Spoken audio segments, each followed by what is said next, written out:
Salut, Paul Adrien, comment vas-tu? Super, vous m'entendez bien ou pas? On t'entend parfaitement. Excellent. J'ai eu un problème pour me connecter, désolé du retard tout à l'heure. Non, écoute, tout va bien, ça va. Je t'avoue qu'on était en train de faire l'actu crypto, donc voilà, on avait de quoi meubler sans problème, donc pas de souci. Bienvenue à toi, très heureux de te Merci. recevoir dans l'émission. Alors, hop, je vais en profiter pour changer un peu mon programme, pour être sûr de rien oublier.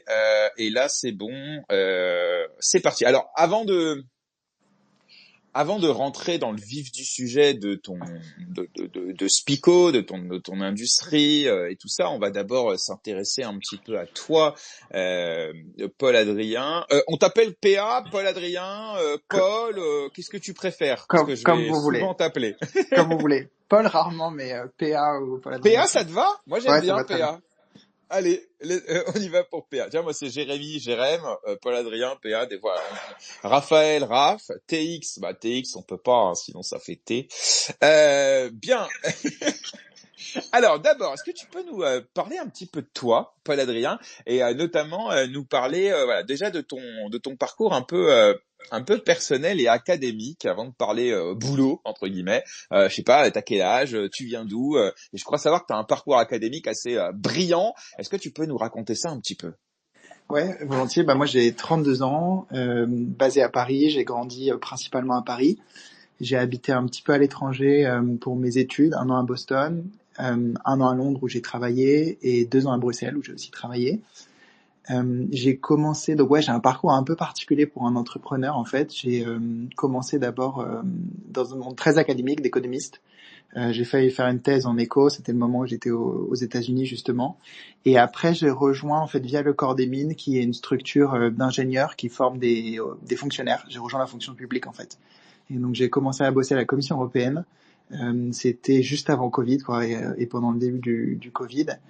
Après, j'ai rejoint Bercy, à Bercy spécifiquement, une administration qui s'appelle la Direction générale du Trésor, qui conseille en fait le cabinet du ministre de l'économie et des finances sur les politiques éco. Et à un moment, j'ai eu envie de monter une boîte, j'en avais marre de l'administration, donc j'ai demandé une dispo de la fonction publique que j'ai obtenue début 2023 et j'ai monté Spyco à ce moment-là. Ok, alors est-ce qu'on peut s'attarder un petit peu justement sur ce parcours académique, puisqu'effectivement, bon, on a quand même les mines, hein, c'est pas rien.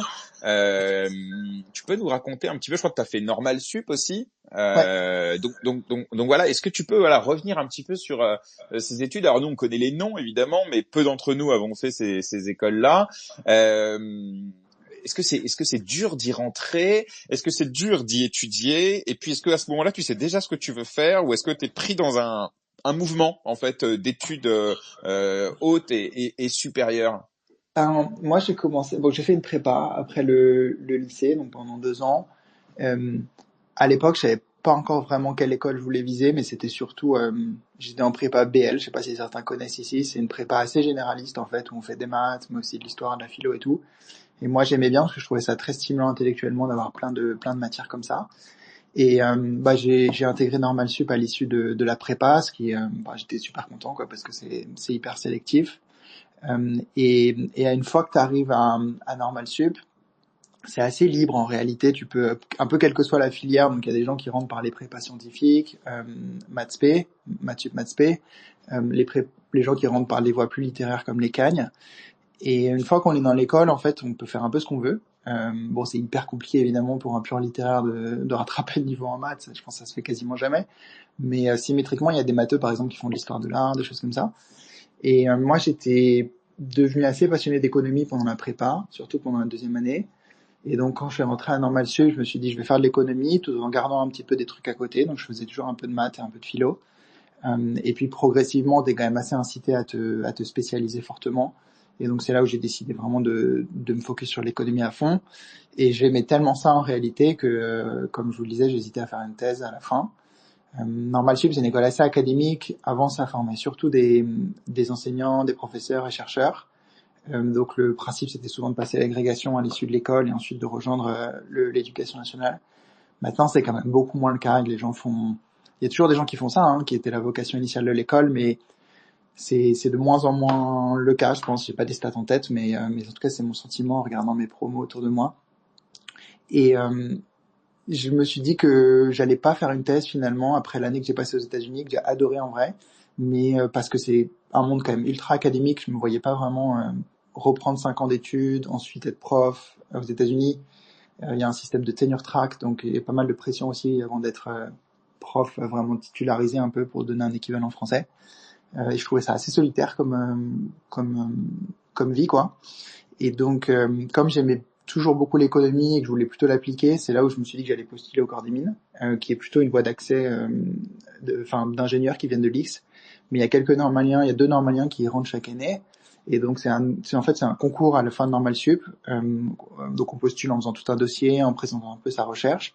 Et après il y a 2 étapes de sélection, un oral où on présente sa recherche, idéalement un peu appliquée en termes de politique publique, et ensuite un oral de fit, quoi, de sélection pour voir si on a un profil qui colle avec le corps. Moi j'ai été reçu là-dedans.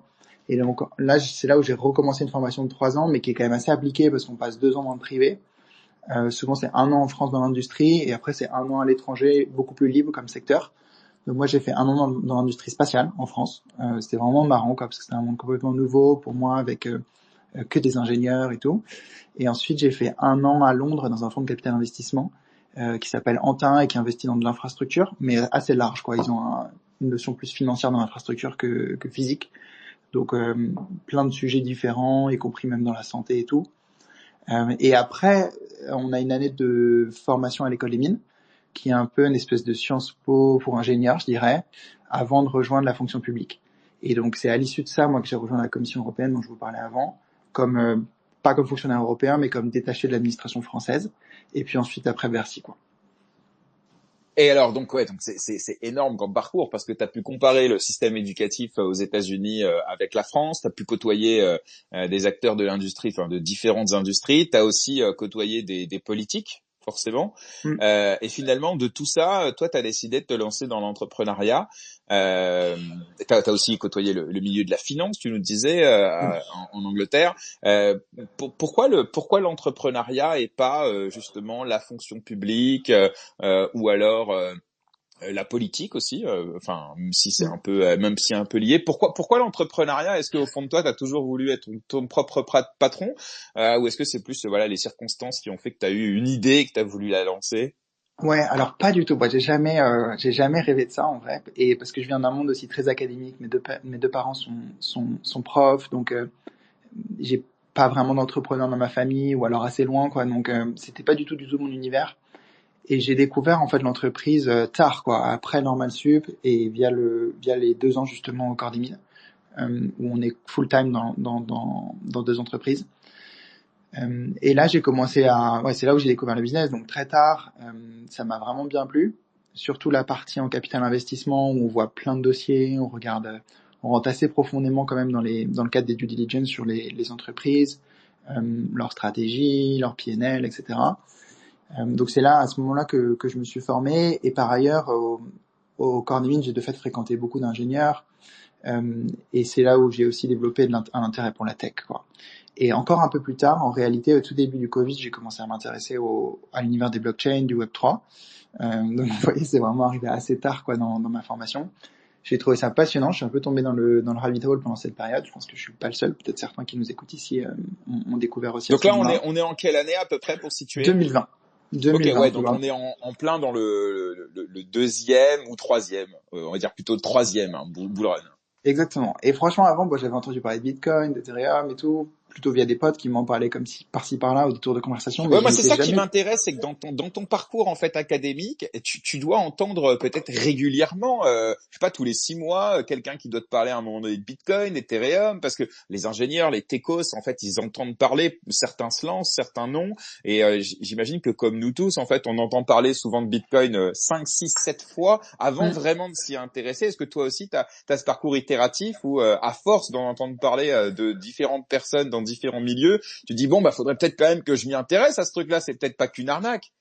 C'est exactement ça. Franchement, c'est vraiment exactement ce que tu décris dans mon expérience. J'en ai entendu parler plusieurs fois, ça m'est passé plusieurs fois au-dessus de la tête, si tu veux. entré par une oreille et sorti de l'autre, quoi. Et à un moment, je sais pas trop dire pourquoi. Peut-être parce qu'on avait du temps. Je pense aussi qu'il y a une question d'exposition médiatique. Tu vois, les gens commençaient à en parler beaucoup plus en 2020. Et ben, je me suis plongé dedans et bah très rapidement, je m'y suis beaucoup intéressé, quoi.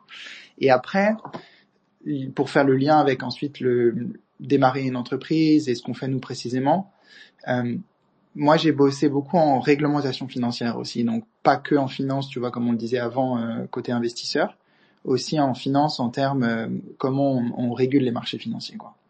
Et mon dernier job à Bercy, juste avant de créer Spyco, c'était justement de m'occuper de la réglementation des ce qu'on appelle dans le jargon les marchés d'instruments financiers. Donc plus concrètement, c'est les marchés actions, les marchés obligataires, donc de type dette, souverain. Parce que, pardon de te couper, parce que là, en Compris. 2020, en fait, on est au moment de l'adoption, enfin, on est un an après l'adoption de la loi Pacte, en 2019. Ouais, Donc là, on est plus sur l'encadrement des actifs numériques. On avait reçu à l'époque Pierre Persson qui nous avait expliqué le ouais, chemin de croix qu'il avait vécu entre l'élection, en fait, en 2017 et 2019, que la loi a été approuvée et ensuite il aura fallu un an pour qu'elle soit mise en application, enfin, le temps que les acteurs du marché s'y adaptent, s'y conforment. Mais donc tu rentres un peu là-dedans, alors que voilà, c'est le début en fait du PSAN, puisqu'il sera obligatoire fin 2020. Mais oui. toi, t'es plutôt sur la régulation des instruments financiers, cryptoactifs compris ou pas? Pas compris justement Ok, cryptoactif, parce que ouais, c'est ça donc qui est c'est parallèle intéressant. en fait, ouais. C'est vrai, bon, en fait, alors aux États-Unis, le débat est toujours ouvert, hein. Est-ce que cryptoactifs sont des securities ou pas, donc des instruments financiers ou pas? Mais en Europe, tu as le choix assez tôt qui a été fait avec Pacte et après avec MiCA de en gros créer une catégorie pour les cryptos qu'on appelle les cryptoactifs, réglementés MiCA du coup, avec dedans les stables, avec les utility tokens, etc. Et de les dissocier complètement des instruments financiers. Donc d'un type de dette, de créance, quoi, d'une entreprise ou d'un État, d'une action d'entreprise, etc. Et moi j'étais dans cet univers-là, tu vois, la deuxième partie. Mais il y a un lien qui est évident parce que sur des blockchains comme Ethereum, sur lesquels on peut tokeniser justement, et donc c'est le monde des RWA, etc. On peut apporter les instruments financiers dans l'univers blockchain sur des infrastructures qui fonctionnent, qui sont powered quoi par des cryptoactifs. Et c'est là où moi j'ai fait le lien entre les deux, si tu veux, et c'est tout le sens de ce qu'on fait aujourd'hui chez Spyco, c'est de dire il y a une première vague avec les blockchains de smart contracts comme Ethereum sur lesquels on a tokenisé du cash, quoi, de la monnaie électronique, c'est les stablecoins aujourd'hui. Et il n'y a pas de raison de pas tokeniser d'autres demain les instruments financiers. En commençant plutôt par l'univers du cash, nous c'est ce qu'on fait parce que c'est les instruments les plus simples, les plus essentiels, et en allant ensuite sur des choses plus compliquées, dans l'univers des actions, dans l'univers de l'alternative, si tu tokenises des fonds de private equity, etc., quoi. Mais c'est comme ça que moi j'ai fait le lien entre les deux. L'intérêt pour les blockchains en tant que technologie, en tant que secteur, et mon travail qui était en fait dans le monde des instruments financiers, et la réalisation que les deux pouvaient être liés et avaient intérêt à être liés parce que tu as plein de problèmes, on pourra en parler si ça vous intéresse, dans l'univers des instruments financiers, qui peuvent être résolus par les blockchains, quoi. Ça c'est une conviction hyper forte que nous on a. Ok, TX? Comment? Oui, Non, j'ai invité non, c'est mon collègue Excuse-moi, TX pardon. pour prendre la Je croyais que parole. tu avais dit FTX. Non, mais ouais, j'avoue, au début, TX, faut s'y faire, hein, son nom, voilà. Mais, à une lettre près, à une lettre près, ouais. À une lettre près, ça fait peur. Mais bonjour PA. Bonjour. En fait, on parlait justement avant aussi de tout à l'heure des securities un peu et moi j'avais abordé le test de OI et je trouve j'aimerais bien avoir ton avis là-dessus. Je trouve que trop souvent on associe directement de dire ah les tokens il faut les placer dans telle ou telle catégorie alors qu'en fait un token au fond c'est juste un ensemble de données en fait. Il y a des metadatas, il s'appelle comme ça, il y a tant de supply. Et au final, c'est plus, moi je le vois plus comme une sorte de support, comme une sorte de bout de papier. Et après, on peut y mettre ce qu'on veut et on peut créer tous les types d'actifs possibles, Mm. que ce soit des actions, des obligations. Et je trouve que trop souvent, c'est ça, on essaye de prendre ce qui existait dans le passé et enfin de prendre ce qui existe dans le présent et de le mettre dans les moules du passé. Euh, et, et en fait, ça marche pas quoi. Enfin, c'est Oui, parce que c'est des choses totalement nouvelles quoi. ouais, c'est clair. pour préciser, hein, en vérité, le token étant le moyen, le min, c'est le sous-jacent en fait qui doit être classifié. en vérité? Est-ce que le sous-jacent est un titre financier et là ça rentre dans la catégorie des securities, ou est-ce que le sous-jacent est une marchandise et là ça devient une commodities? Donc en fait c'est pas tant le token, c'est-à-dire la technologie finalement, le jeton numérique comme on pourrait dire, mais plus le sous-jacent. Paul-Adrien? 100% d'accord, 100% d'accord. Et donc aux États-Unis, ils sont un peu pris dans ce débat entre est-ce que c'est des securities ou est-ce que c'est des comos. Je pense que TX, tu fais bien de souligner que ça peut être aussi autre chose, quoi. Le token, c'est juste un moyen technique. Ça n'a pas forcément vocation à rentrer soit dans l'une, soit dans l'autre. En Europe, on a fait un choix un peu bizarre, quoi. Ouais, enfin un peu bizarre, je sais pas. On a créé cette catégorie de crypto assets dans lequel du coup tu mets pas vraiment tout, parce que nous, ce qu'on fait concrètement, c'est des securities tokenisées, et ça relève pas des crypto actifs. Je trouve que assimiler comme on fait, genre les stablecoins à de la monnaie électronique, ça intellectuellement, je trouve que c'est pertinent, parce que c'est juste la monnaie électronique, on voit tout ce que c'est, quoi. C'est 1 € sur Lydia, 1 € sur PayPal. Qu'on utilise une base de données centralisée comme le serveur Lydia ou le serveur PayPal, ou une base de données sous-jacente décentralisée comme Ethereum, pour tokeniser du cash, quoi, c'est la même chose.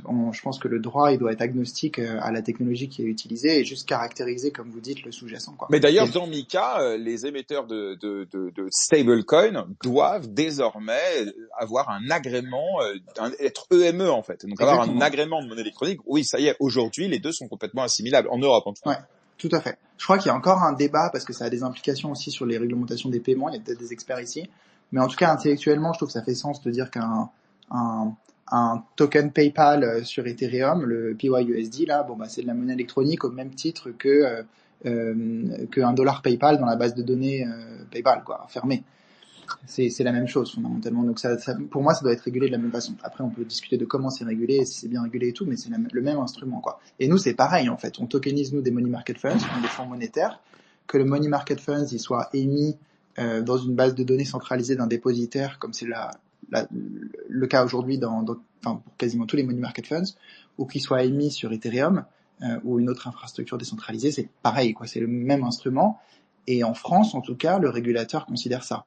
Nous, nos instruments, ils ont été agréés comme money market funds, comme OPCVM monétaire par l'AMF, de la même façon qu'un money market funds pas tokenisé le serait. Ouais. Et donc pour le coup, en gros, en même temps, c'est un peu assimilable. Par exemple, en France, un securities, donc le terme en France, on parlera de titres financiers. Si le sous-jacent d'un token c'est soit un titre immobilier, soit une action, soit une obligation, peu importe, dans ce cas-là, le jeton sera classifié comme une action, un titre financier, etc. Donc quelle que soit la technologie qui est utilisée, que ce soit une base de données, comme tu disais, centralisée, ou un jeton sur une chaîne de blocs, comme on dit. En vrai, ça, c'est la même chose. Donc en fait, ça revient sur ce que disait TX, c'est-à-dire qu'on essaye de faire rentrer, et ça va nous amener évidemment à Spico tout naturellement. Ça revient en fait à faire rentrer la tokenisation dans les codes de la régulation actuelle sur les actifs, qu'ils soient financiers ou pas. Mais d'ailleurs, juste pour rebondir là-dessus, c'est intéressant si tu regardes le cheminement qu'on a fait en France, parce qu'on a pris la fameuse ordonnance blockchain là, dans le cadre de la loi Pacte que tu mentionnais, qui a juste consisté à écrire dans le code monétaire et financier, qui est du coup le recueil de réglementaire de droit qui régit la monnaie et les instruments financiers en France, que c'était possible d'émettre nativement un instrument financier, quel qu'il soit, sur une blockchain, qu'elle soit publique ou privée. Mais en fait, le régulateur s'est senti un peu obligé de préciser ça dans la réglementation, et tu pourrais dire, en fait, si la réglementation était déjà technologiquement neutre, il y aurait pas besoin de préciser ça, quoi. Et qu'on utilise Ethereum ou qu'on utilise une base de données SQL ou que sais-je, ça devrait être strictement la même chose. Bon, et il s'avère qu'on s'est senti le besoin de le préciser. Ça peut. En fait, typiquement, c'est vrai que ça donne aussi du confort aux gens dans l'industrie pour se lancer et faire ce que nous on a fait. Mais si le droit était parfaitement bien écrit, parfaitement clair et qu'on était tous d'accord sur la neutralité technologique, il y aurait peut-être même pas besoin de le faire, tu vois. C'est hyper intéressant. Ça a permis aussi quand même, et ça j'y reviendrai tout à l'heure avec toi, ça fait partie des points que j'aimerais aborder avec toi, ça a permis aussi aux régulateurs d'apprendre Oui. technologiquement et pas seulement d'ailleurs, comment réguler justement cette industrie. Parce que avant, moi je suis dans l'industrie depuis 2017, j'ai fondé une boîte crypto qu'on a enregistrée en PSAN on l'a fondée en 2018. Donc nous on a connu le Far West réglementaire à l'époque où les agents en fait de l'AMF, de la CPR, qui sont tous les deux sous le giron de la Banque de France, eh bien en fait n'y connaissaient rien. Donc en fait ça les a aussi obligés à un moment donné de s'intéresser à ce secteur qui prenait de plus en plus d'ampleur. Et effectivement, ça a permis aussi de mettre des mots, tu l'as dit très justement, sur cette industrie et de pouvoir comprendre le discours des entrepreneurs et de pouvoir justement y mettre des mots juridiques, réglementaires en fait, sur des choses qui à l'époque étaient assez obscures. C'est clair. Et c'est vrai que la tokenisation d'instruments financiers, tu vois, du point de vue d'un régulateur, elle permet un peu aussi de légitimer l'industrie, franchement, parce que ça leur donne un cas d'usage concret, si tu veux, si on est capable de prouver qu'effectivement. Oui, parce que avant que ça existe dans le droit, ça n'existe pas. Ah non. Donc c'est ça en fait. Mais en plus la France est un État de droit. Donc c'est fondamental même dans la philosophie française et dans l'histoire de la France. Autant en Angleterre, dans les pays anglo-saxons, on est plutôt dans des pays qu'on appelle des pays liés à des contrats, alors que nous en France, on est plutôt des pays liés au droit. Donc pour nous, c'est très important que dans le droit il y ait tout, parce que si c'est pas dans le droit, ça n'existe pas. Donc ça nous revient effectivement à l'histoire de France entre guillemets en matière de gestion des litiges et d'encadrement des différentes industries. Exactement. Ok, très intéressante hein, cette discussion. Alors on va avancer un petit peu si vous voulez bien, et notamment on va parler un petit peu des défis de la finance traditionnelle et qui vous a mené, parce que vous êtes deux cofondateurs. On va peut-être nommer d'ailleurs si tu veux ton cofondateur. Absolument. Antoine Michon. Antoine Michon, c'est exactement ça. Ouais. Et donc effectivement, alors les défis de la finance traditionnelle. Alors toi, donc tu l'as étudié, tu y as même travaillé. Tu nous disais à Londres notamment. C'est quoi les défis de la finance traditionnelle et justement comment vous avez vous avez essayé en tout cas d'adresser justement ces problèmes, ces défis de la finance traditionnelle. Ouais. Je pense que moi je dirais que le défi principal, et curieux d'avoir aussi vos questions et vos avis, mais je pense que au niveau macro, le défi principal, c'est que c'est une industrie qui est hyper concentrée aujourd'hui, avec une poignée d'acteurs vraiment très dominants et qui du coup potentiellement, pose de vrais sujets d'un point de vue concurrence, pricing power et tout, et qui est aussi hyper silotée, hyper régionalisée, nationale, etc. Et pour l'illustrer, nous, on s'intéresse à une partie de la finance qui est souvent pas trop visible, c'est le monde des dépositaires, donc des espèces de grands notaires de la finance qui tiennent les comptes. C'est le monde des teneurs de comptes conservateurs, donc c'est dans le jargon des banques qui sont en dessous et qui tiennent les comptes titres des particuliers, des entreprises, etc. Et ce monde-là, il est hyper... mais je pense ce que je vais dire là, donc à savoir que c'est très concentré, qu'il y a assez peu de concurrence et que c'est très national, on pourrait aussi le dire... de plein d'autres verticaux de la finance, aussi dans le monde de la distribution, etc. Mais nous, en tout cas, on l'observe vraiment fortement, c'est que c'est vraiment une industrie très verticalisée, très silotée, où tu as dans chaque pays européen, par exemple, ton dépositaire local, qui est en France, c'est Euroclear, en Allemagne, c'est Clearstream. Il y a une certaine concentration au niveau de ces gros acteurs, mais il y en a dans tous les pays. Et donc n'importe quel émetteur dans l'instrument financier, un État, une entreprise, etc., ou un asset manager, s'il émet un fonds, en fait se retrouve à déléguer la tenue de son registre, donc juste les bases de données de propriétaires, d'actionnaires, si c'est des actions ou des fonds, de créanciers, si c'est des obligations, etc., à ces entités-là, qui ensuite intermédient la distribution et la tenue des comptes titres par des banques, Et tout ça fait que les instruments financiers, ils vivent vraiment dans des silos nationaux et que, je vais vous prendre un exemple tout simple, mais un bon du trésor allemand, donc un titre de créance de l'État, de la République fédérale d'Allemagne, émis à, disons, 3 mois, il va être enregistré dans le dépositaire local, le notaire local, qui s'appelle Clearstream, et va être connecté à Clearstream seulement une toute petite poignée de banques, qu'on appelle les banques custodiennes, des banques teneurs de comptes conservateurs. Et si vous êtes en France, avec votre banque locale, donc votre teneur de compte conservateur français, pour en fait avoir un bon du trésor allemand, il va falloir que ce custodian local soit connecté à un custodian allemand qui lui-même est connecté au dépositaire local. Et ça, c'est un exemple simple, juste cross-border France-Allemagne pour un bon du trésor.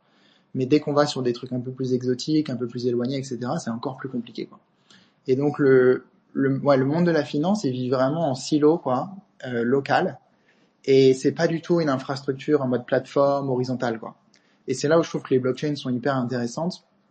Ils sont vraiment un changement de paradigme pour le secteur financier le jour où ça scalera. C'est que si vous enregistrez un instrument financier sur Ethereum et non plus dans votre dépositaire local, disons Clearstream en Allemagne ou Euroclear en France, bah vous avez tout de suite une infrastructure globale qui fonctionne par ailleurs en continu, qui est par ailleurs crédiblement décentralisée, donc avec multi-opérateurs. Et ça a beaucoup de valeur, je trouve. Alors, c'est hyper intéressant. Moi, j'ai commencé ma carrière dans le courtage d'assurance. Et donc, pour le coup, j'accompagnais des particuliers ou des chefs d'entreprise dans leur gestion de patrimoine. Et en fait, lorsqu'il s'agissait justement de les conseiller, il y avait plusieurs supports. Évidemment, il y avait l'assurance vie, en France en tout cas. Il y a évidemment les produits bancaires, PEA, compte titre. Et donc là, effectivement, sur ces différents supports, on a différentes limites. On peut pas mettre la même chose dans une assurance vie. On doit choisir parmi des supports d'investissement qu'on appelle en l'occurrence des OPCVM. On y reviendra tout à l'heure, mais qui ont été présélectionnés en fait par les compagnies d'assurance, les compagnies de banque assurance. Sur un PEA, on peut mettre des titres, mais dans la limite d'une territorialité qui est imposée par la loi et et avec des montants aussi qui sont limités. Et puis après, on a les comptes titres où on peut mettre un peu plus de choses, mais avec des avantages fiscaux différents et un plafond qui lui par contre est un peu plus important. Et c'est là où en fait le retail, donc petit chef d'entreprise, particulier, etc. Ben en fait ils sont obligés de prendre ce qu'il y a de dispo, quoi, dans la limite de ça. Et la tokenisation, et moi c'est ce que j'ai compris en fait un petit peu en étudiant ce que vous faites, c'est justement d'ouvrir un peu le champ des possibles. Par exemple, aujourd'hui en France, si on veut investir en achetant une action Apple, bah c'est pas si simple que ça. Tu vois, et alors je te parle même pas si on veut investir, comme tu le disais tout à l'heure, dans une obligation d'État d'un pays, d'un autre pays européen, si ça fait pas partie de la liste, et ça fait d'ailleurs jamais, je crois, partie de la liste des OPCVM. Par exemple, dans l'assurance vie, quand tu veux investir en fonds euros, bah le fonds euro en général, c'est des obligations françaises. Oui. Ce qui est un peu normal, hein, parce que l'État a bien besoin de trouver des prêteurs pour sa dette. Et évidemment, l'assurance vie, c'est un réceptacle, un réservoir de 1300 milliards, je crois à peu près d'euros aujourd'hui, ou 1800, je sais plus. Mais voilà. Donc effectivement, vous, ce que vous permettez, si j'ai bien compris, c'est d'ouvrir un peu le champ des possibles et de rendre accessibles des titres. On y reviendra après, on parlera de votre spécialité dans les taux sans risque, qui est un terme que j'ai découvert. Je ne connaissais pas ce terme-là. Je n'avais jamais entendu parler dans toute ma carrière. Donc pour le coup, c'est assez bluffant. Soit je suis passé complètement à côté, soit finalement c'est juste pas connu du tout. Et pourtant, je sais ce que c'est maintenant que j'ai compris ce que c'était. Et c'est très facile, mais le terme, je le connaissais pas. Donc c'est intéressant. Et ouais, risk-free rate en anglais, tu l'avais déjà entendu? Non. Mais après, j'avoue, j'ai pas fait de finance en anglais, pour être très honnête avec toi. Mais voilà, on parlait de produits sûrs, de fonds en euros, etc. Mais c'est vrai que le taux, ce mot-là, je le connaissais pas, je l'ai découvert. Mais voilà, donc c'était voilà pour peut-être te donner aussi un angle un peu différent, mais que je crois je rejoins évidemment votre ambition. Je vais laisser la parole à TX et ensuite à Cédric, et ensuite on avancera un petit peu justement sur Pico. Vas-y TX. Ouais, PA, moi ce que je voulais te demander du coup, c'est que la description que tu me fais juste avant, là, que tu nous as fait du système financier actuel, c'est au final quelque chose de très inefficient, de très complexe. Au final, est-ce que même si ce sera centralisé, est-ce que tout ça est voué à passer sur la blockchain, parce qu'au final c'est une technologie supérieure qui fait faire des économies, qui est plus rapide, qui est plus simple, Ouais. et que c'est ça, et que peut-être que ce sera centralisé, donc c'est pas vraiment une blockchain, mais que ça finira tôt ou tard sur une blockchain parce que c'est technologiquement plus avancé. Oui. Bah pour te répondre, et je rebondis aussi sur ton exemple des supports, Jérém, parce que je trouve qu'il est bien pour l'illustrer. Tu mentionnais l'assurance vie, le PEA, le compte titre, tout ça c'est des supports réglementés évidemment, mais surtout, en fait, on le voit tous, les opérateurs de ces supports, ils prélèvent énormément de frais. Le plus margé de très loin, le plus cher, c'est l'assurance vie, vraiment un peu scandaleusement cher honnêtement. Rien que pour juste ouvrir un compte titre, enfin un support assurance vie, tu as tout de suite des frais en plusieurs dizaines de points de base. Et la clientèle, elle est un peu captive en fait. Concrètement, si tu veux transférer aujourd'hui rien qu'un compte titre, en fait, d'une banque à une autre, c'est compliqué. Ça va prendre plusieurs semaines, on va te faire payer ligne par ligne le transfert, etc.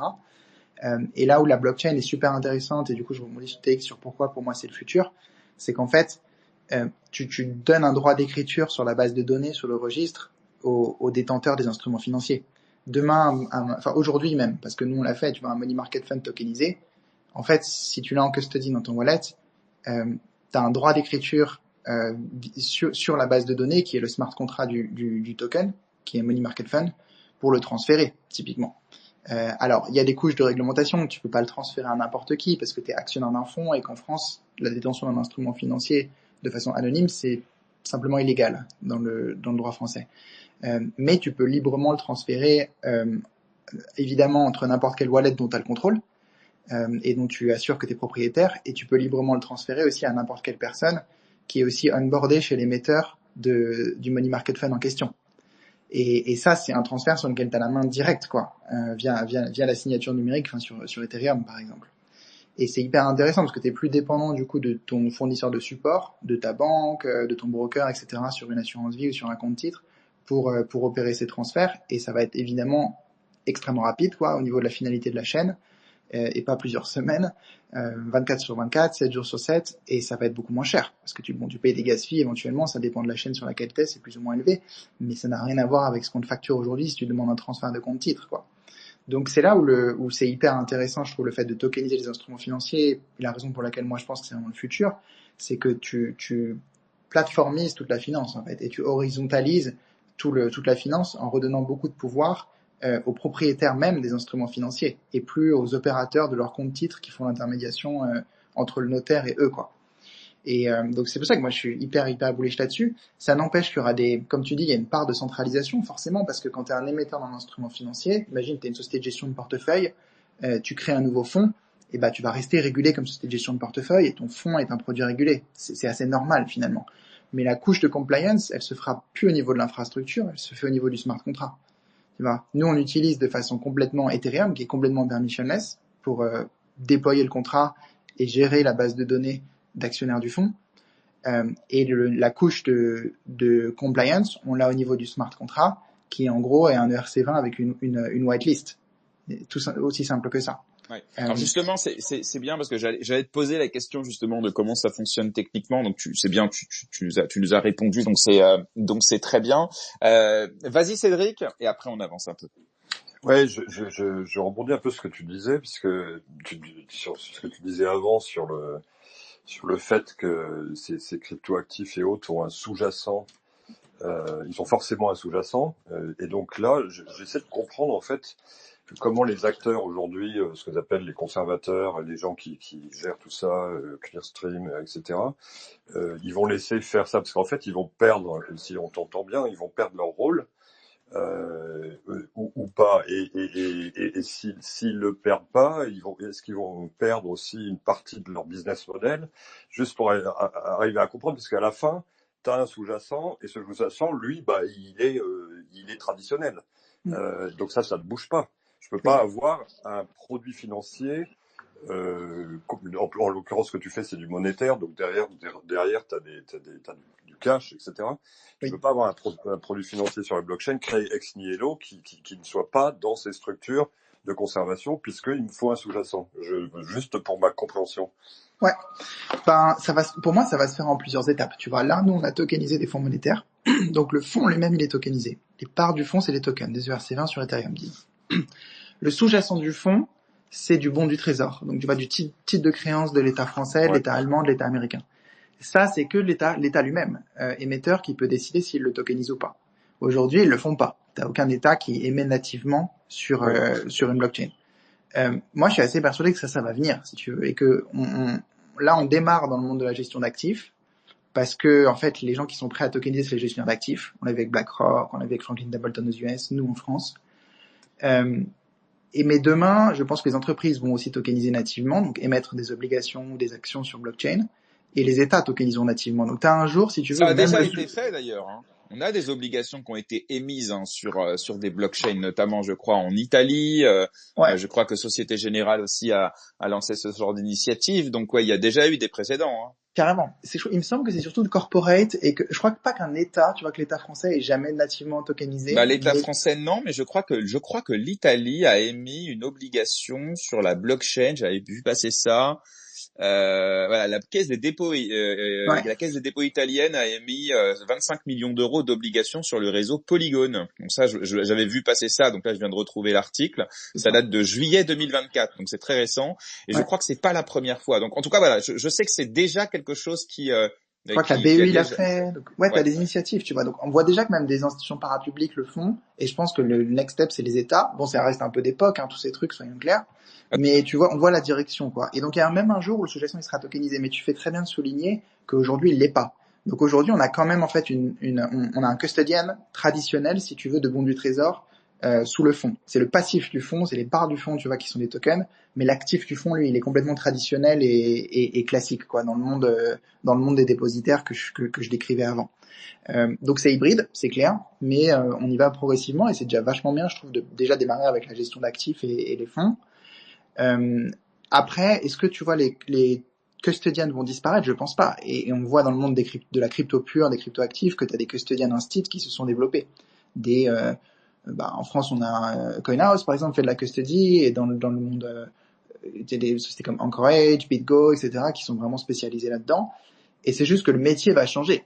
Les custodians vont devenir des conservateurs de clés privées et plus des opérateurs de compte titres, en fait, et des teneurs de compte titres.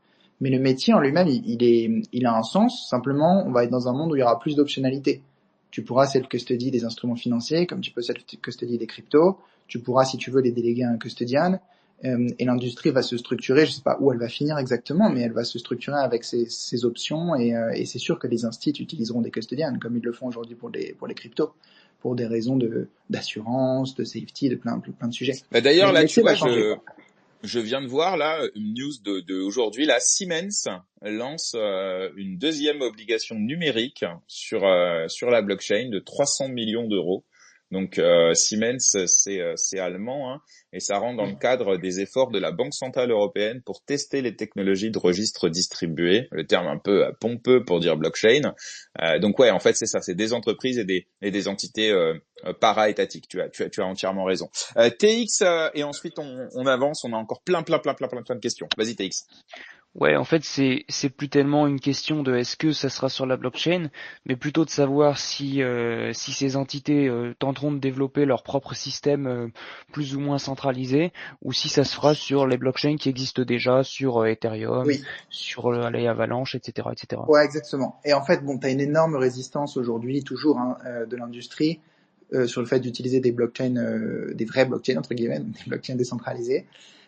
Plutôt que, enfin, et nous on trouve que ce qui est intéressant c'est précisément de faire ça, quoi. C'est pour ça qu'on est tokenisé sur blockchain public, parce qu'en fait, si on recrée en fait des silos juste avec des techs un peu différentes, et encore, je suis même pas sûr qu'une blockchain, si on peut appeler ça comme ça, centralisée, privée, serait pertinente pour tenir nécessairement du registre. Il y a d'autres technologies de base de données qui peuvent l'être tout autant. Enfin, j'ai pas d'a priori là-dessus. Mais du coup, bon, tu recrées un concurrent d'un dépositaire. Pour moi, c'est pas un vrai changement de paradigme. Ce qui est intéressant, c'est d'horizontaliser, de plateformiser la finance avec des infrastructures ouvertes, open source, mondiales. Et sur ça, il y en a pas 36 en fait. Aujourd'hui, crédiblement, tu as Ethereum qui est décentralisé. Tu en as d'autres qui vont l'être progressivement, je pense. Et c'est sur ça qu'il faut travailler. Mais il y aura une résistance, c'est clair. Il y a toujours une résistance d'acteurs traditionnels pour pas le faire, pour plein de raisons, hein, franchement, compréhension, intérêt business, etc. Mais on voit que ça change un peu. Le fait d'avoir un BlackRock alors c'est un peu un POC, hein, une expérience, même s'ils ont quand même pas mal d'AUM, c'est rien à côté de leurs autres fonds. Mais BlackRock qui émet nativement sur Ethereum, Franklin Templeton qui le fait. On voit qu'aux US, en tout cas, ça bouge pas mal, et je pense que le fait que les US bougent, ça fait aussi réfléchir en Europe. On a évidemment des boîtes comme Forge, qui fait partie de Société Générale, qui ont été pionnières en France sur le sujet, qui le sont toujours. Donc, il y a des choses qui se passent, quoi. Mais c'est clair que le sujet est pas tranché et que la tokenisation sur blockchain publique, c'est minuscule, hein, par rapport en termes d'encours et voilà, dans les instruments financiers. Mais bon, nous, c'est la vision à laquelle on croit et on a créé Spyco pour accélérer ça, en fait, précisément. Alors justement, concentrons-nous un petit peu, si tu veux bien, sur Spyco. Donc pour résumer un petit peu ce que vous faites, donc vous tokenisez justement donc des instruments financiers à taux sans risque. Donc concrètement, hein, c'est de l'obligation, donc c'est de la dette européenne et américaine, donc les deux. Et vous les rendez accessibles, notamment avec des frais moins élevés que les méthodes de finance traditionnelles, avec sans doute une meilleure liquidité aussi, puisqu'ils peuvent être échangés H24 à la différence des instruments financiers dont le trading est quand même beaucoup plus encadré. Et avec évidemment pour les rendre peut-être accessibles aussi à des personnes qui aujourd'hui soit n'ont pas les supports, soit n'ont pas les connaissances. Est-ce que j'ai bien résumé? Est-ce que tu veux compléter un peu cette overview, un petit peu cet aperçu de Spyco? Non, je pense que ça a très bien résumé. Juste pour dire et rebondir sur ce que tu disais par rapport au taux sans risque et tout, qu'est-ce que c'est exactement? Nous, on est dans le monde de ce qu'on appelle les money markets dans le jargon. Donc, c'est des instruments, comme tu disais, des souverains, pas que d'ailleurs. Hein. Nous, on traite que du bon du trésor, mais tu peux avoir des instruments de court terme émis par des acteurs privés. Mais en tout cas, le plus important à retenir, c'est que c'est la notion de court terme, quoi. C'est des instruments en fait qui ont des maturités très courtes, de l'ordre de la journée, du mois. Ou de quelques mois et pas de plusieurs années, qui est ce qu'on appelle l'univers obligataire pour le coup. Et qui dit plusieurs années dit maturité longue et donc risque de taux si tu as des évolutions de politique monétaire, et ça peut avoir de vrais impacts en fait en valeur de marché sur ces titres, et voir quand ils sont détenus par des banques à l'actif poser des vrais sujets. On l'a vu avec Silicon Valley Bank l'an dernier. Nous, on est dans le monde vraiment des instruments de très très court terme, et pour l'instant, on bosse que sur des sous-jacents bons du trésor, de façon à avoir le risque de crédit le plus faible possible. Nous, l'exposition de nos produits, c'est l'État français et l'État allemand sur l'euro et l'État fédéral américain sur le dollar. Donc on essaie de limiter au plus possible, mais tu as tout un spectre d'instruments sur lequel tu peux travailler. Comme je le disais, tu as des types de créances monétaires très court terme émis par des boîtes, émis par des banques aussi. Et d'ailleurs, dans les fonds monétaires en général, c'est beaucoup ce qu'on retrouve dans les fonds monétaires mainstream. Mais voilà, il y a un peu de tout. Et nous, effectivement, ce qu'on fait d'original, c'est qu'on tient les registres de propriétaires, d'actionnaires de ces fonds sur des blockchains. Donc les parts des fonds, d'un point de vue technique, sont représentées par des tokens. Et on a utilisé le standard ERC20 qui faisait très bien le job pour nous. Voilà, en quelques mots. Et donc l'objectif, c'est d'accélérer ça. On distribue aussi ces produits. C'est ça une originalité de ce qu'on fait peut-être par rapport à d'autres. Donc si vous allez sur spyco.fr ou Spyco XYZ, qui est notre version anglaise, vous pouvez vous onboarder directement via nous, quoi, et accéder aux produits. Et ensuite, ils sont tokenisés on-chain, donc on peut faire des choses aussi avec on-chain, quoi. Alors, donc, on va rentrer un petit peu, si tu veux bien, dans le détail. C'est quoi le parcours utilisateur? Et donc ça veut dire, moi j'essaie de comprendre. Vous vous occupez de créer l'infrastructure, donc de la tech entre guillemets, mais derrière vous êtes aussi ceux qui vendaient ces produits. Donc c'est-à-dire que vous avez aussi la casquette de, alors je sais plus le terme, mais conseil en investissement financier si vous les vendez. Ou est-ce que vous passez par des intermédiaires, des courtiers, etc. C'est quoi votre rôle là-dessus? C'est exactement ce que tu as décrit. Donc, on a deux activités. On a une activité purement tech, purement technologique, qui est de fournir en SaaS un logiciel de ce qu'on appelle tenue de passif. Désolé pour le jargon, mais en gros, c'est le logiciel pour gérer toutes les activités d'un fonds, donc la création de parts, la destruction de parts, quand tu as des achats ou des rachats, l'indexation des blockchains pour suivre les transferts, etc. Ça, c'est un logiciel métier de gérant d'actifs, en fait, que nous, on a construit on-chain, pour fonctionner avec des blockchains et qu'on vend, du coup, pour le coup, à des émetteurs, donc des gérants de fonds. Et on fait aussi de la distrib via une filiale de notre holding tech, qui est effectivement CIF, Conseil en investissement financier, en droit français. Et c'est celle-ci précisément qui nous permet d'onboarder des invests et de leur proposer directement les fonds monétaires tokenisés en l'occurrence. Demain, c'est pas du tout exclu qu'on bosse aussi avec des distributeurs, d'autres distributeurs que nous, comme tu le mentionnais, ne serait-ce que d'un point de vue commercial pour atteindre une taille critique plus importante, quoi, reach des bases d'utilisateurs, notamment en B2C, qu'on pourrait difficilement atteindre nous. Et donc on a apaisé, si tu veux, toute notre stack pour que en fait des distributeurs puissent s'intégrer à nous et proposer à leurs propres clients nos instruments. C'est un monde, tu fais bien de le souligner, qui est quand même bien réglementé. Hein, Bah oui, parce que là, on va parler évidemment de devoirs de conseil, définir le profil d'investisseur, enfin tout ce travail de faire un audit qu'on appelle un audit patrimonial de la personne. Alors vous êtes sur des taux sans risque, donc ça va, la notion de risque. Et d'ailleurs, c'est peut-être, enfin, ça va peut-être faire l'objet d'une autre question. C'est pourquoi vous êtes concentré sur le taux sans risque. Bah peut-être aussi pour ça, parce que là, le devoir de conseil sur un taux sans risque, bah il est peut-être un peu moins risqué par définition que si vous vendiez des produits volatiles. Je te laisse répondre là-dessus. Bah, c'est clair hein, qu'en termes d'onboarding, c'est beaucoup plus facile, l'adéquation, etc. est plus facile à vérifier, quoi. Donc du point de vue réglementaire, c'est plus simple. Très honnêtement, c'est pas la raison pour laquelle on a démarré par des monétaires. On a démarré par des monétaires parce que c'est les instruments les plus basiques, les plus faciles à expliquer, dont tout le monde a besoin. Et notre diagnostic, c'était qu'il y avait un vrai sujet d'accessibilité à ces produits en France. Notamment pour les particuliers, pour les TPE, les PME, pour les startups. Aujourd'hui, quand tu montes une boîte, accéder à des produits très simples avec du yield de tous les jours aligné sur les taux de banque centrale, c'est hyper compliqué. Et les fonds monétaires, ça existe déjà, on les a pas inventés, mais c'est en fait c'est aujourd'hui quand tu as de la trésorerie dans ton entreprise et que tu veux le placer sur un compte de trésorerie dans ta banque, t'as pas du tout les taux t'as pas du tout des taux intéressants, t'as du 1%, 1,5%, alors que normalement tu devrais pouvoir aller taper du 2-3% quoi. Bah ouais, enfin plus même en fait, le taux sans risque en euros.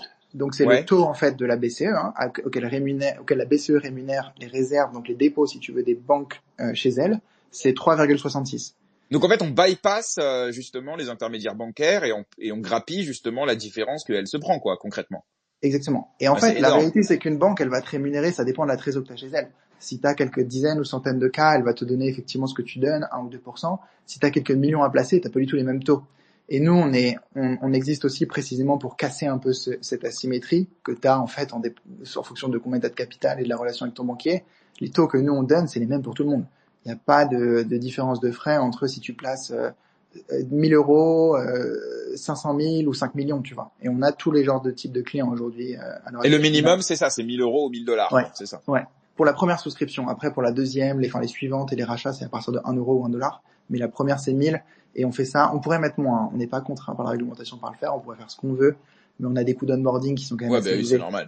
Donc, et puis ça va, ça reste accessible. Je veux dire, le montant moyen pour ouvrir un PEA aujourd'hui, c'est 320, un PEL, c'est 325 €. Donc pour le coup, mettre 1000 € sur un produit à moyen long terme, c'est pas déconnant du tout. Donc non, c'est tout à fait adapté au marché. Les frais, là aussi, quand on ouvre un contrat d'assurance vie, on a des frais d'ouverture, on a des frais de versement, on a souvent aussi des frais de sortie, on a des frais d'arbitrage, on a des frais de gestion. Bref, on a plein de frais. Chez vous, c'est quoi les frais? Oui, l'assurance vie, c'est vraiment assez scandaleux. T'as des frais dans tous les sens. Nous, il y a aucun frais d'entrée et de pareil frais de pour sortie. Les contrats retraite, hein. Je vous le dis, c'est la même cam. Hein. Donc, il y a aucun frais d'entrée et de sortie. Il y a aucun frais de garde. Ça, c'est un peu, ou de frais de compte titre, quoi. C'est ça, les frais très élevés, souvent dans l'assurance vie, d'ailleurs. Les seuls frais qui existent, c'est des frais de gestion. Donc, comme sur des ETF, si vous avez l'habitude de ça. On prélève 10 points de base. Donc, ça veut dire 0,1% par an sur l'euro en frais de gestion et 40 points de base, donc 0,4% par an en frais de gestion sur le dollar. La façon dont ça fonctionne, c'est que tous les jours, ces frais sont prélevés sur les intérêts qui sont versés. Donc vous prenez 0,1% par exemple sur l'euro qui est le frais annuel, vous divisez par 365 et en fonction du capital que vous investissez, ça vous donne précisément le chiffre de frais qui est quotidiennement prélevé. Et donc nous, les intérêts qu'on affiche, si vous allez sur notre landing, c'est les intérêts nets de ces frais qui sont prélevés tous les jours, quoi. Donc il y a que c'est comme ça que ça marche et il y a que ces frais-là. Okay. Vas-y Raphaël. Raphaël, on rappelle qui est family officer. Oui, je me permets juste une petite intervention quand vous parlez des multiples frais sur les assurances vie. Ça dépend vraiment de chez qui on les ouvre et avec qui on les ouvre. C'est souvent les banques qui en font ce qu'on appelle de l'empilement de frais et les assureurs en direct. Et c'est pour ça que notamment il y a des CGP et des family office qui essayent de limiter au maximum ces empilements de frais. Même si c'est quand même un scandale aujourd'hui d'avoir des frais sur chaque action qui peuvent être faites sur un contrat d'assurance vie. et les Même en contrats de passant, capitalisation aussi. même en passant par ça, t'as quand même des frais d'entrée. Après, les frais de sortie, c'est vrai que tu les as pas toujours, mais par contre, les frais Ça dépend d'entrée le entre modèle 1 qui et est choisi. 5%, tu les as toujours, non? Ça dépend le modèle qui est choisi. Aujourd'hui, il y a deux modèles dans la gestion. En France, ce qui est plus plébiscité, c'est tout ce qui est sur on va dire, de pas fonctionner avec des honoraires. Mais il y a eu le cas notamment au UK où en fait les CGP, les family office, fonctionnaient uniquement vers la rétrocession des assureurs. Et en fait, ils ont arrêté ça, ils ont interdit ça, et ils se sont retrouvés le bec dans l'eau parce qu'ils n'avaient pas éduqué leurs clients à payer des honoraires. Et aujourd'hui, on a deux modèles en France, même si les honoraires sont pas du tout mis en avant aujourd'hui à juste valeur. Mais je crois sous ton contrôle que l'assurance vie la moins chère aujourd'hui du marché, elle doit au moins te prélever 75 points de base juste de frais de tenue de compte par an, non? Bah, C'est ça l'ordre de dépend grandeur, avec en fait. quel assureur tu l'ouvres et les liens que tu as avec ton assureur. Ok. Non, Je mais je crois sais que c'est contractuel, non? C'est dans les CGV, les frais de gestion. Autant tu peux négocier les frais d'entrée et tout ça, mais les frais de gestion, pour moi, c'est assez standardisé, non? Je sais pas. Enfin, ça dépend. Attends, oui, ça il dépend y a aussi des de ton profil, réglementations. hein. Après, Si t'as un profil là, on parle. dynamique, tu payes plus cher que si t'as un profil prudent, par exemple, hein. Oui, exactement. Après, ça dépend aussi. Là, si on parle uniquement d'assurance vie française, oui, il me semble qu'elle est standardisée. Mais après, tout dépend aussi les volumes. Souvent, on n'est pas regardant. Si c'est pour placer 50 000 euros et que tu dois payer 70 euros par an, c'est moins un problème. Ça dépend toujours d'une échelle de montant. Hmm. Jonathan? Ouais, moi j'avais une petite question, c'est sur les coupons. Pour le coup, ils sont payés comment? Donc, ils sont payés en stablecoin euros et dollars en fonction des bons auxquels on souscrit. Et puis ils sont payés à quelle fréquence en fait? Donc nous merci pour la question. Nous les fonds, ils sont accumulatifs. Donc en fait, les intérêts qui sont versés quotidiennement, ils sont automatiquement réinvestis et les intérêts sont cristallisés sous forme de plus-value quand vous sortez votre argent en fait. Donc il n'y a pas de versement. Il y a deux types de fonds, hein, et c'est pour ça que je trouve que c'est une bonne question. Tu as des fonds distributifs qui à une fréquence déterminée distribuent des intérêts ou des dividendes selon le type de fonds, et tu as des fonds accumulatifs comme les nôtres qui automatiquement réinvestissent ces revenus du capital. Et du coup, les investisseurs dans ces fonds-là les touchent, si tu veux, et cristallisent leur plus-value que quand ils font un retrait. Nous, les fonds, ils sont uniquement dénominés en fiat, parce qu'en fait, dans les OPCVM, donc c'est le nom technique des fonds grand public, tu n'as pas le droit à l'heure actuelle d'avoir encore de cryptoactifs. Ça va peut-être changer avec notamment l'assimilation des stablecoins avec MiCA à de la monnaie électronique. Et ça, c'est assez intéressant parce que ça va vraiment faciliter les souscriptions et les rachats. Mais aujourd'hui, c'est pas le cas. Donc nous, on a des clients effectivement qui ont des stables et qui viennent vers nous, notamment des clients corpo, qui ont parfois beaucoup de stables et le stable rapporte rien, quoi, à moins que vous le mettiez dans un protocole de lending typiquement. Et beaucoup de corpos sont pas très conforts de faire ça. Et donc on est capable de gérer des off-ramp et des on-ramp de ces stablecoins, donc des conversions entre les stables et les fiat dans un sens comme dans l'autre. Mais c'est une opération qui est distincte de la comptabilité du fonds et du fonds lui-même, qui lui n'a que des fiat. Donc pour répondre à la question, les intérêts ils sont constamment réinvestis, donc ça permet de générer d'ailleurs, de compound les intérêts. Et par défaut, les fonds fonctionnent en fiat, et vous pouvez entrer et sortir en stable, mais c'est deux opérations distinctes, quoi, off-ramp et on-ramp. Et du coup, voilà. Ok, donc à la fin, je peux récupérer du stable. Je rentre en stable et le jour où je veux sortir, je récupère le nominal et les intérêts en stable. Ouais, absolument. Et alors, c'est quoi l'opération qui déclenche la plus-value? C'est bien au moment où on va repasser en euros, Oui. mais sur la base de la plus-value, bon, de toute façon, c'est un stable, donc à moins d'un gros dépeg, ça revient au même, quoi. Ah oui. Bah, nous, de toute façon, on a off-ramp et on-ramp, typiquement USDC 1 pour 1, quoi, contre le dollar. Donc, il n'y a pas de friction, quoi, à ce niveau-là. Ce qui cristallise Vous les utilisez que plus-values. des stablecoins dollars, ou est-ce que vous Pour avez... l'instant, oui. Ouais, ok. Pour l'instant, oui, mais je pense que les stablecoins euros vont un peu grossir, et donc quand il y aura vraiment de la demande pour ça, on fera bien Ouais. sur l'euro. Mais pour l'instant, la demande, elle est en dollars uniquement. Deux questions rapides, puisqu'on arrive bientôt à la fin de l'entretien, et je sais qu'on Oui. pourrait passer une demi-heure de plus. Première, c'est au niveau de l'onboarding, donc KYC pour les particuliers. Est-ce que vous onboardez déjà des entreprises avec un KYB? Est-ce que c'est déjà prévu, justement, pour leur compte de trésorerie? Ouais, alors nous, en termes d'encours, la plupart de nos clients sont en fait des entreprises. On a beaucoup de Ok. holding personnels. URL, SASU, etc. Parce qu'en fait, c'est assez compliqué d'accéder aux produits qu'on a, a fortiori en ligne perso. En B2C, on a des concurrents fintech consumer qui sont très bons, quoi. Tu vas sur Trade Republic, des trucs comme ça, donc c'est plus dur d'attaquer ce marché. Donc on est plutôt en réalité sur du B2B, même si on est aussi ouvert en particulier. Et l'onboarding B2B, bah de fait, bien sûr, on le gère, quoi. Il est assez smooth. Je pense que en termes d'expérience utilisateur, on a un onboarding smooth, quoi. Ok. Sur la partie fiscale, vous offrez une solution qui permet rapidement et facilement de pouvoir calculer justement. Je sais pas si vous êtes en contact avec Walsio ou si vous avez une solution interne qui permet à la fin de pouvoir avoir son calcul de plus-value à intégrer justement à sa déclaration d'impôt. Ouais, on fait ça en interne. Donc nous, on génère des IFU pour tous les clients particuliers, et pour les boîtes, on génère des relevés comptables. Okay. Donc on a tout internalisé de ce point de vue-là en termes de briques technologiques. Sachez par ailleurs que pour les particuliers, en fait, comme on a une entité française, tout est télétransmis à l'administration fiscale et pré-rempli dans la déclaration. Donc il y a pas de, comme on est, c'est souvent compliqué avec les fintech étrangères parce qu'il faut remplir à la main. Mais nous, il n'y a pas cette pain là, quoi, si je peux. Ah ok, ouais, ça c'est cool ça. Dernière question, rapidement, même si elle est vaste. Stratégie de croissance justement sur les prochaines semaines et les prochains mois. Comment réussir à onboarder plus d'utilisateurs. Ouais, c'est quoi votre stratégie là-dessus? Nous, on veut rester, je pense, dans le monde du cash. Donc là, on fait le cash le moins risqué, quoi, avec le minimum de risque de maturité, de duration et de risque de crédit. Mais il y a plein d'autres trucs à faire pour les gens qui veulent loquer un peu sur des maturités plus longues, pour les gens qui sont prêts à prendre un peu de risque de crédit et d'aller sur des contreparties corporate. Donc on a envie de proposer d'autres produits un peu dans cet univers-là. Et notre go-to-market, il est très B2B. Donc, on vise les startups, on vise les holdings personnels, on vise les TPE, PME qui ont des excédents de cash temporaires et réguliers. Pour nous, c'est des très bons clients parce qu'en fait, comme on génère des intérêts tous les jours et qui peuvent sortir tous les jours, c'est une expérience qui a beaucoup de valeur, quoi, pour eux. Et pour nous, c'est des clients intéressants parce que si on en a plein, ça lisse les encours. Et c'est hyper intéressant de pouvoir gérer beaucoup de volume, quoi. Donc, c'est ça notre go-to-market. Forcément via les experts comptables, via les experts en financement, etc. Donc n'hésitez pas à nous contacter si vous êtes un peu dans cet univers-là, on serait ravis d'en parler. Et on gère à la fois des clients Web3 évidemment et des clients Web2 qui en fait n'ont pas accès à des produits aussi peu chers souvent et flexibles surtout que les nôtres. Sur la complexité et sur la blockchain, comment vous onboardez justement? Est-ce qu'il y a une création de wallet automatique? Est-ce qu'il y a de la wallet abstraction?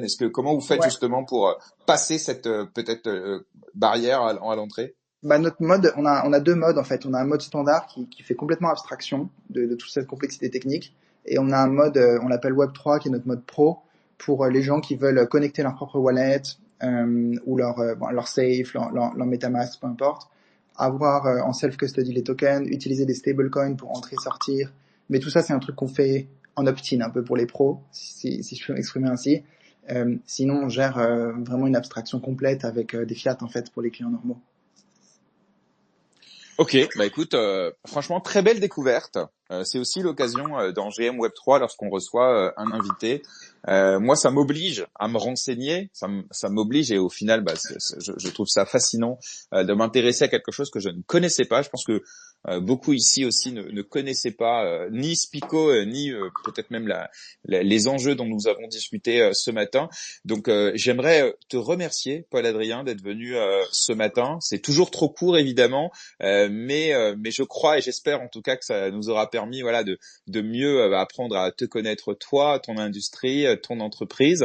Est-ce que tu veux peut-être rajouter une dernière chose avant qu'on passe à l'invité suivant? Non, juste vous remercier, merci beaucoup. Et je suis désolé, je dois vous quitter brutalement là parce que j'avais un call à 30. Mais merci. Tout va bien. N'hésitez pas à nous contacter. Ça marche. Salut Paul-Adrien. Salut. Au revoir. Bye bye. Salut.